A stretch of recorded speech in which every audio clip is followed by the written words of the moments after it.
नमस्कार। दिन भर की तमाम बड़ी और अहम खबरों के साथ मैं हूं स्मृति रस्तोगी। आइए बुलेटिन की शुरुआत करते हैं सुर्खियों से। छत्तीसगढ़ में पहले दौर के चुनाव में सभी दलों ने झोंकी पूरी ताकत। जगदलपुर में पहली चुनावी रैली में प्रधानमंत्री नरेंद्र मोदी का संबोधन। कहा, स्थानीय लोगों को नक्सलवाद के नाम पर गुमराह कर रही है कांग्रेस। राहुल गांधी ने कांकेर और राजनांदगांव में की रैली और रोड शो। जारी किया पार्टी का घोषणा पत्र।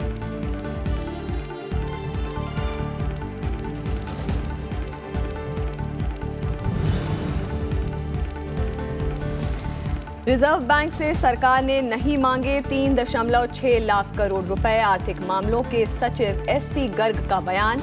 चालू वित्त वर्ष में 3.1% के लक्ष्य के अंदर रहेगा राजकोषीय घाटा।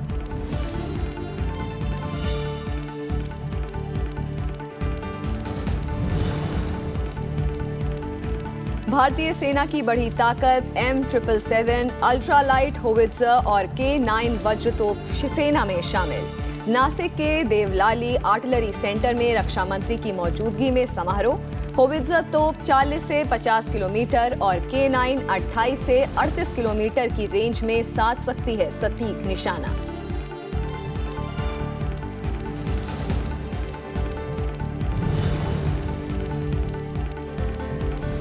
प्रथम विश्व युद्ध समाप्ति के शताब्दी समारोह में शिरकत करने उपराष्ट्रपति फ्रांस के दौरे पर।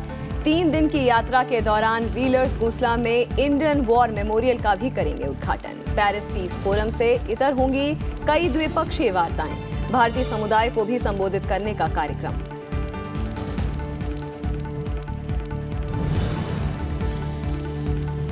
रूस की अगुवाई में मॉस्को में अफगानिस्तान मुद्दे पर हुई वार्ता। अफगानिस्तान सरकार और तालिबान की मौजूदगी में भारत के गैर आधिकारिक प्रतिनिधि भी शामिल। विदेश मंत्रालय ने कहा, अफगानिस्तान के नेतृत्व और इच्छा के मुताबिक ही निकले मसले का हल।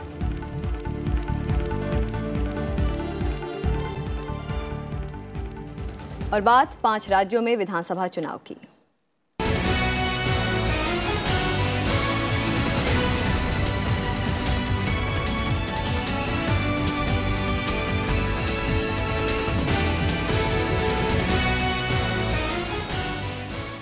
छत्तीसगढ़ विधानसभा चुनाव के पहले दौर के लिए सभी दलों ने अपनी पूरी ताकत झोंक दी है। प्रधानमंत्री नरेंद्र मोदी ने आज जगदलपुर में पहली चुनावी रैली को संबोधित किया।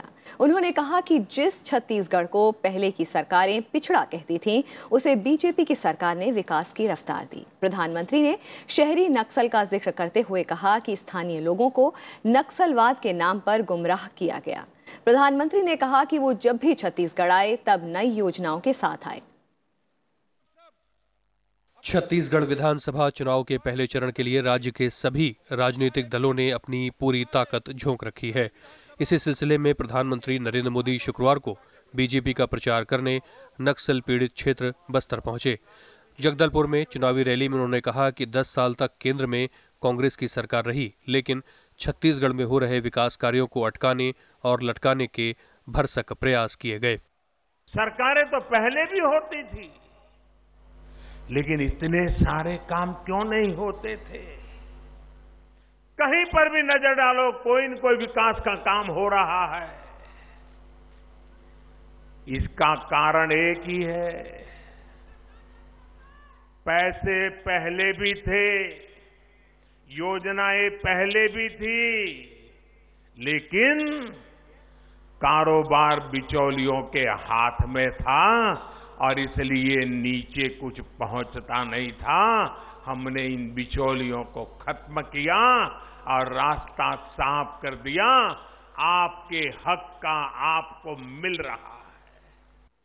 प्रधानमंत्री मोदी ने कहा कि वो दिन भी दूर नहीं जब छत्तीसगढ़ का भविष्य बस्तर की आर्थिक समृद्धि से जुड़ने वाला है। उन्होंने नक्सली समस्या और हाल में सुरक्षा बलों के जवानों और दूरदर्शन के कैमरामैन अच्युतानंद साहू की नक्सली हमले में शहादत को याद किया। साथ ही प्रधानमंत्री ने शहरी नक्सलियों को समर्थन के लिए कांग्रेस को आड़े हाथों लिया। चुनाव में लड़ रहे कांग्रेस का लोग जवाब दें कि आप उन अर्बन माओवादियों की रक्षा के लिए बयानबाजी करते हो। उनके खिलाफ अगर सरकार कानूनी कार्रवाई करे तो आप उनको बचाने के लिए मैदान में आते हो और यहां आकर के नक्सलवाद के खिलाफ ढूलमूल बातें करके वोट तराशते हो। छत्तीसगढ़ में विधानसभा चुनाव में 2 चरणों में मतदान होगा। पहले चरण में 12 नवंबर को बस्तर क्षेत्र की 12 और राजनांदगांव जिले की 6 सीटों पर मतदान होगा। राजनांदगांव से मुख्यमंत्री रमन सिंह चुनाव मैदान में हैं। राज्य में बीजेपी पिछले 15 सालों से सत्ता में है और कांग्रेस मुख्य रूप से विपक्षी दल है। लेकिन साथ ही इस बार राज्य के पूर्व मुख्यमंत्री अजीत जोगी की पार्टी जनता कांग्रेस छत्तीसगढ़ जे ने बहुजन समाज पार्टी के साथ गठबंधन करके कई सीटों पर त्रिकोणीय मुकाबले की स्थिति पैदा कर दी है। 2013 में हुए विधानसभा चुनाव में 90 सीटों में से 49 सीटों पर बीजेपी ने और 39 सीटों पर कांग्रेस ने जीत हासिल की थी। राज्य में दूसरे चरण का मतदान 20 नवंबर को होना है। पंचानन मिश्रा, राज्यसभा टीवी। छत्तीसगढ़ चुनाव के लिए कांग्रेस अध्यक्ष राहुल गांधी ने आज घोषणा पत्र जारी कर दिया है। इसमें किसानों और बेरोजगारों पर जोर साफ दिखाई दिया। इसमें कई बड़े वादे किए गए हैं। पार्टी ने सत्ता में आने पर 10 दिन के भीतर किसानों का कर्ज माफ करने और बुजुर्गों के किसानों के लिए पेंशन का प्रावधान करने का वादा किया है। स्वामीनाथन कमीशन की रिपोर्ट के मुताबिक एमएसपी को लागू करने की बात कही है। इसके अलावा बिजली की दरें आधी करने, शहरी क्षेत्रों में रह रहे लोगों के लिए घर और ग्रामीण क्षेत्रों में रह रहे लोगों के लिए जमीन का वादा किया गया है। महिला सुरक्षा, अल्पसंख्यक समुदायों और उनके हितों के लिए सुरक्षा का वादा किया गया है।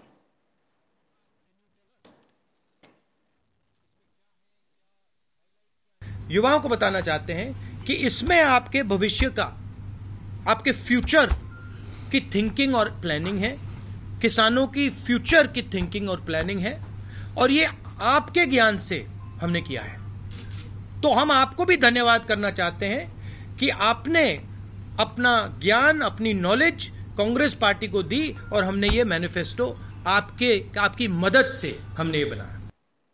आज से छत्तीसगढ़ के 2 दिवसीय दौरे पर गए कांग्रेस अध्यक्ष राहुल गांधी ने कांकेर जिले के पंकजोर कस्बे में रैली को संबोधित किया। उन्होंने पार्टी के पक्ष में वोट देने की अपील की।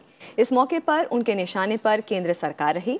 राहुल गांधी ने मुख्यमंत्री रमन सिंह के विधानसभा क्षेत्र राजनांदगांव में भी रोड शो किया। कांग्रेस ने यहां से करुणा शुक्ला को मैदान में उतारा है।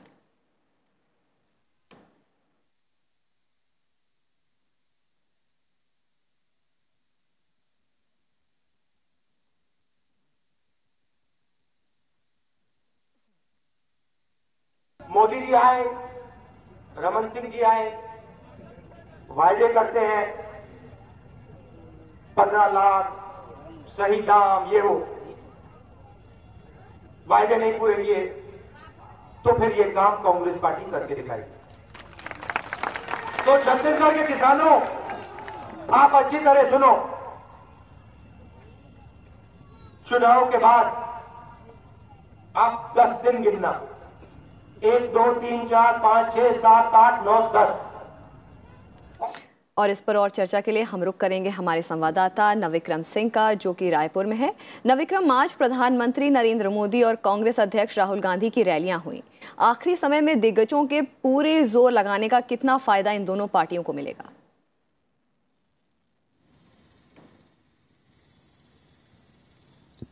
देखिए स्मृति, मैं आपको बताना चाहूँगा कि अगर बस्तर संभाग की बात करें तो प्रधानमंत्री नरेंद्र मोदी लगातार इससे पहले भी, अगर आचार संहिता लगने से पहले, क्योंकि कई योजनाओं की जो फ्लैगशिप स्कीम है उसकी शुरुआत की थी प्रधानमंत्री ने यहाँ से, और जो निश्चित तौर पर यहाँ पर अभी केंद्रीय नेतृत्व अपनी पूरी ताकत झोंक रहा है, चाहे वो कांग्रेस पार्टी हो, चाहे वो फिर भारतीय जनता पार्टी हो। अब क्योंकि प्रचार का आखिरी चरण में है, ऐसे में बूथ मैनेजमेंट पर दोनों पार्टियों का ज्यादा जोर है।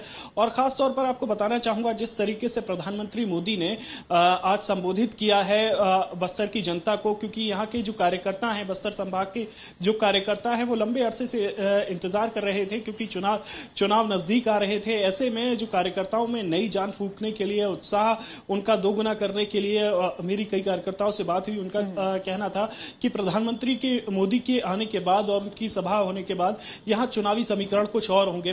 बीजेपी को कुछ और फायदा मिल सकता है। खास तौर पर जैसे उन्होंने अर्बन नक्सल की बात की, एक जो जरूरी मुद्दा है, जिस तरीके से हमने दंतेवाड़ा में जो कई जो सरेंडर्ड नक्सली हैं उनसे बात की थी, उनकी भी बात यही थी कि जो सबसे बड़ी बात है कि जो नक्सलवाद का गढ़ माना जाता है बस्तर, उस संभाग के जो लोग हैं उन्हें सिर्फ नीचे के कैडर में रखा जाता है, मरने मारने के लिए छोड़ दिया जाता है, लेकिन जो उनके आला कमान है, जो नेता है, जो नक्सल में कमांडर हैं, वो बस्तर संभाग से ताल्लुक ज्यादातर नहीं रखते हैं। ऐसे में उन्होंने एक ऐसा मुद्दा उठाया है जो कि बस्तर संभाग के लिए, जो कि उनके वहां के मतदाताओं के लिए जो सुनना चाह रहे थे वहां के मतदाता। जी अच्छा नवविक्रम, कल पहले दौर के चुनाव के प्रचार का आखिरी दिन है। कांग्रेस ने आज अपना घोषणा पत्र जारी किया है। दोनों पार्टियों की ओर से चुनावी घोषणा पत्र जारी करने में इतनी देरी की क्या वजह है?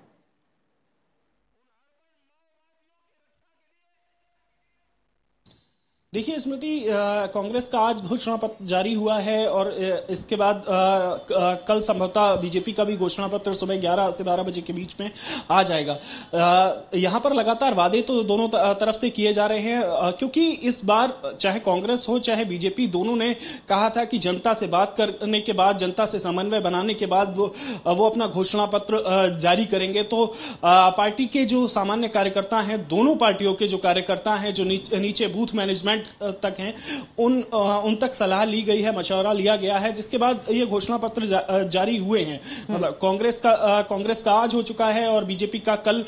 निश्चित तौर पर क्योंकि 12 तारीख को चुनाव है, ऐसे में बीजेपी कल 11 से 12 के बीच में अपना घोषणा पत्र जारी कर सकती है। जी नवविक्रम सिंह, आपका बहुत बहुत धन्यवाद हमसे जुड़ने के लिए और छत्तीसगढ़ से हम तक सारी खबरें जो ज़मीनी तौर पर हो रहा है हम तक पहुंचाने के लिए आपका बहुत बहुत धन्यवाद। मध्य प्रदेश विधानसभा चुनाव के लिए आज नामांकन का काम पूरा हो गया है। नामांकन पत्रों की जांच 12 नवंबर को होगी।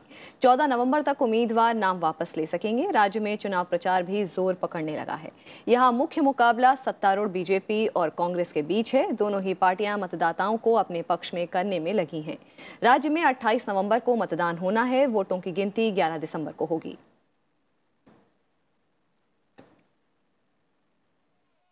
मध्य प्रदेश में बीजेपी की परंपरागत सीट रही गोविंदपुरा का इंतजार अब खत्म हो गया है। पूर्व मुख्यमंत्री बाबूलाल गौर की बहू कृष्णा गौर को गोविंदपुरा से टिकट दिया गया है। कृष्णा इससे पहले भोपाल की महापौर रह चुकी हैं। उन्होंने राज्यसभा टीवी से खास बातचीत की।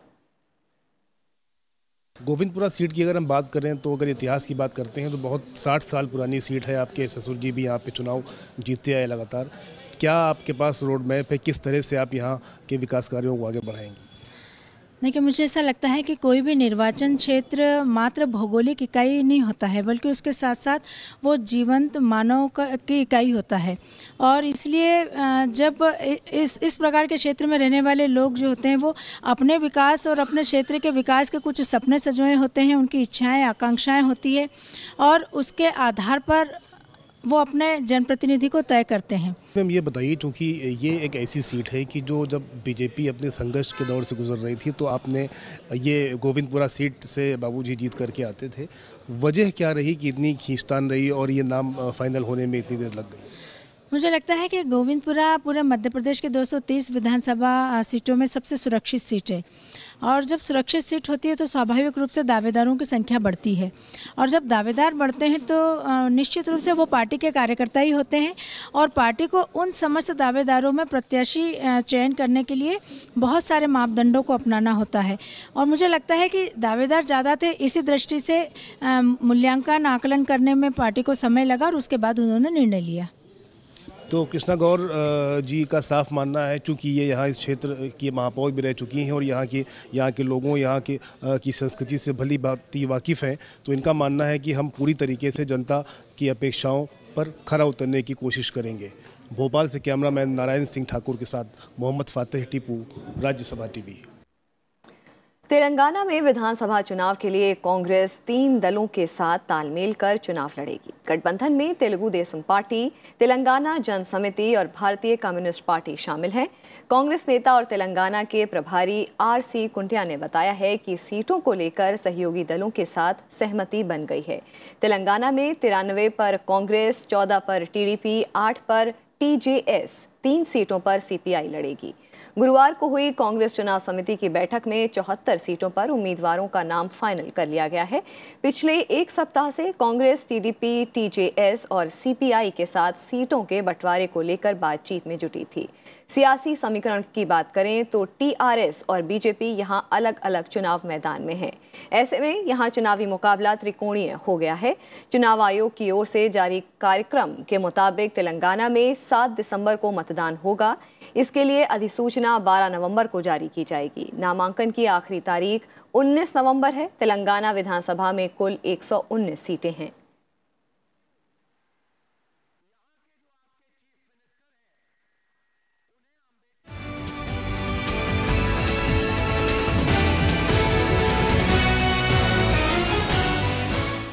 और वक्त एक छोटे से ब्रेक का, बने रहिए हमारे साथ।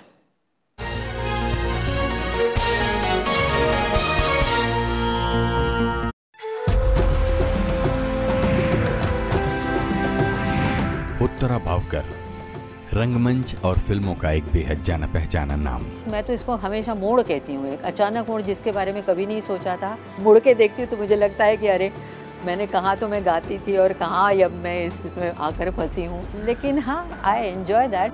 हमारे लिए हुक्मनामा आ गया है। आओ शेरनियों, मेरे साथ आओ। मैं किसी से सबक लेने की आदी नहीं हूँ। बैठ जाओ। मैंने लाखों के बोल सहे। नमस्कार, मैं हूँ उत्तरा भावकर। आप मुझसे मिलिए प्रोग्राम गुफ्तगू में, सिर्फ राज्यसभा टीवी पर।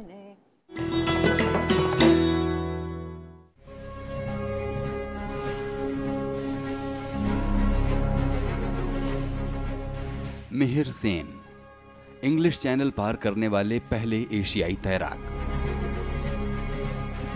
डार्डनेलेस जल डमरू मध्य पार करने वाले दुनिया के पहले इंसान। 1966 में 1 साल के भीतर 7 समुंदर पार करने का अनूठा रिकॉर्ड है पेशे से वकील सेन के नाम। और तो और, भारत के इस सफलतम तैराक ने गिनीज बुक में दर्ज कराए हैं कुल 5 विश्व कीर्तिमान।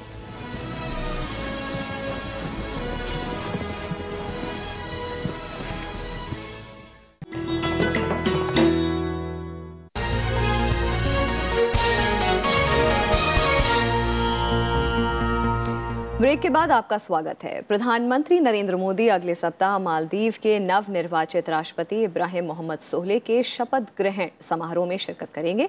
प्रधानमंत्री ने शपथ ग्रहण समारोह में शामिल होने का न्योता स्वीकार कर लिया है। इब्राहिम मोहम्मद सोहेल 17 नवंबर को मालदीव के राष्ट्रपति पद की शपथ लेंगे। विदेश मंत्रालय के प्रवक्ता रवीश कुमार ने ये जानकारी दी। उन्होंने बताया कि प्रधानमंत्री 14 से 15 नवंबर को पूर्वी एशियाई शिखर सम्मेलन में हिस्सा लेने के लिए सिंगापुर की भी यात्रा करेंगे।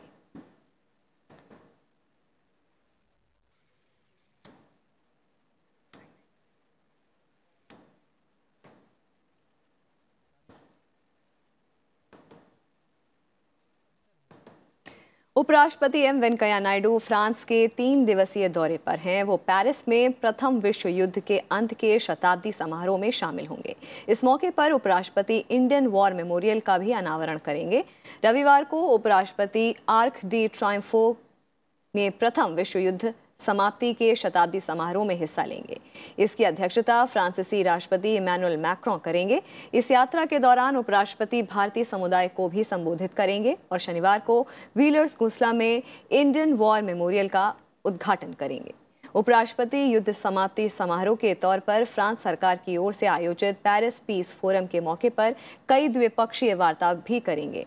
उपराष्ट्रपति पेरिस पीस फोरम के उद्घाटन समारोह में शिरकत करेंगे। इसका मकसद अंतर्राष्ट्रीय सहयोग, शांति और सुरक्षा, पर्यावरण, विकास, डिजिटल और नई प्रौद्योगिकियों के क्षेत्रों में अंतर्राष्ट्रीय सहयोग को और बेहतर बनाना है। इस फोरम में दुनिया भर से आए 50 देशों के राष्ट्राध्यक्ष शामिल होंगे।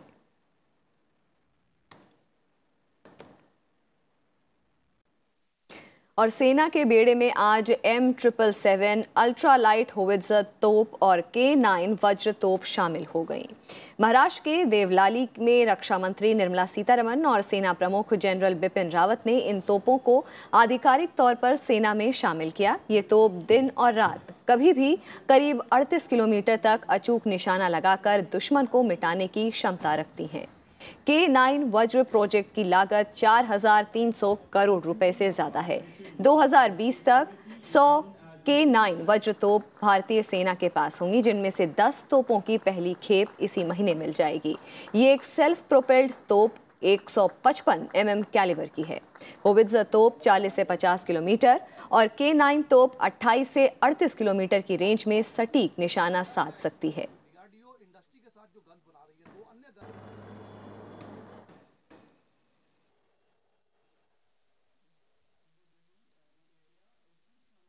आज इंडक्शन का कार्यक्रम भी शुरू हो गया। अब से लेकर के लगातार इस श्रृंखला में जो नया गन्स आने वाले हैं वो इंडक्शन के रास्ते में लगातार चलते जाएंगे। हमारी सेना में आधुनिकीकरण किया जा रहा है और इसी को ध्यान में रखते हुए नई आर्टिलरी गन्स का इंडक्शन किया गया है। केंद्रीय जांच ब्यूरो के निदेशक आलोक वर्मा लगातार दूसरे दिन भी मुख्य सतर्कता आयुक्त के ऑफिस पहुंचे, जहां सुप्रीम कोर्ट के रिटायर्ड जज A.K. पटनायक और CVC K.V. चौधरी की सदस्यता वाली कमेटी के सामने अपना बयान दर्ज कराया। इसमें उन्होंने अपने ऊपर लगाए गए भ्रष्टाचार के आरोप का अपना पक्ष रखा। CBI के विशेष निदेशक राकेश अस्थाना ने उनके खिलाफ आरोप लगाया है। बाद में CBI के विशेष निदेशक राकेश अस्थाना भी CBC ऑफिस पहुंचे। सुप्रीम कोर्ट ने 26 अक्टूबर को CVC को निर्देश दिया था कि वो आलोक वर्मा पर लगाए गए आरोपों की जांच 2 हफ्ते में करें और इसके लिए पूर्व न्यायाधीश A.K. पटनायक को जांच की निगरानी का कार्य सौंपा था।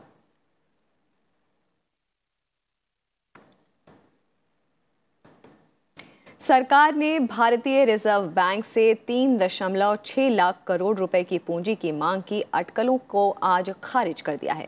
वित्त मंत्रालय में आर्थिक मामलों के सचिव सुभाष चंद्र गर्ग ने आज कहा कि RBI से उनके सरप्लस की मांग करने की कोई योजना नहीं है। उन्होंने कहा कि सरकार का राजकोषीय हिसाब किताब बिल्कुल सही चल रहा है और वो केवल RBI की आर्थिक पूंजी व्यवस्था तय करने के बारे में चर्चा कर रही है। मीडिया में इस बारे में गलत अनुमान लगाया गया है, जिसके मुताबिक RBI के पास 9.5 लाख करोड़ रुपए का सरप्लस है, जिसका 1/3 से अधिक हिस्सा सरकार मांग रही है।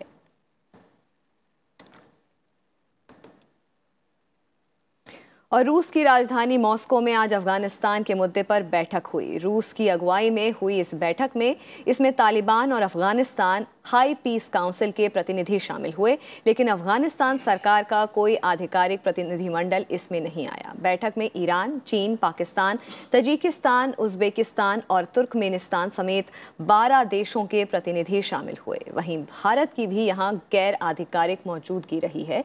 इसमें अफगानिस्तान में आर्थिक हालात सुधारने और शांति सुरक्षा कायम करने पर बातचीत हुई। ये दूसरा मौका है जब रूस अफगानिस्तान में शांति के लिए क्षेत्रीय ताकतों को एक साथ लाने का प्रयास कर रहा है।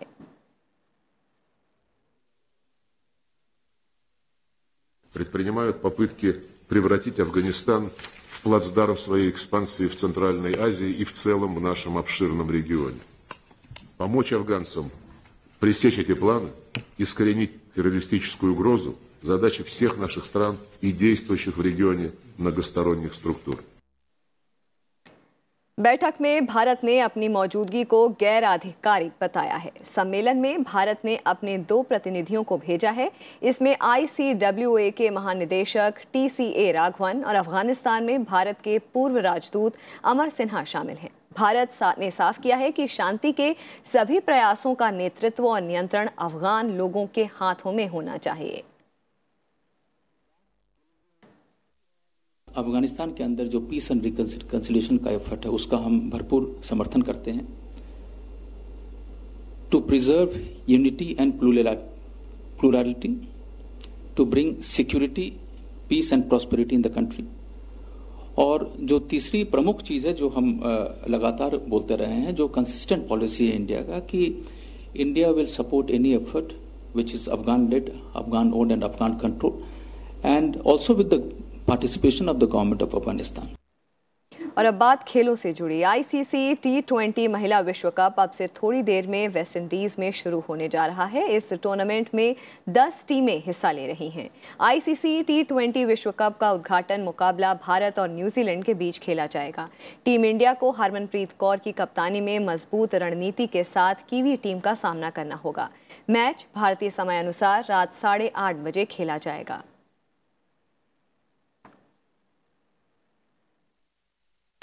पीवी सिंधु और Kidambi Srikanth China Open badminton tournament से बाहर हो गए हैं। दोनों अपना अपना क्वार्टर फाइनल मैच हार गए हैं।